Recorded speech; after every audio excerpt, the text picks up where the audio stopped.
حقیقت نیوز ساجد محمود پاکستان میں سونے کی قیمتوں میں گزشتہ ہفتے سے مسلسل اضافہ جاری ہے۔ اس کے برعکس روپے کی قیمت ایک ہفتے سے جاری ہے جو گرین بیک کے مقابلے میں مسلسل خسارے میں ہے، جس نے سونے کے ایک محفوظ اثاثے کے طور پر اپیل کو بڑھایا ہے۔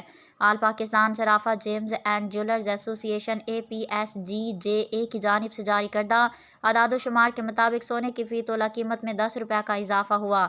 400 روپے فی تولہ 1,58,500 روپے اور 343 روپے فی 10 گرام پر طے ہوا۔ 1,35,888۔ FY23 کے پہلے 4 مہینوں میں براہ راست غیر ملکی سرمایہ کاری میں 52% کی کمی۔ سونے کی قیمت میں یہ اضافہ براہ راست امریکی ڈالر کے مقابلے روپے کی مسلسل گراوٹ سے منسلک ہے، جس نے روپے کو چھو دیا۔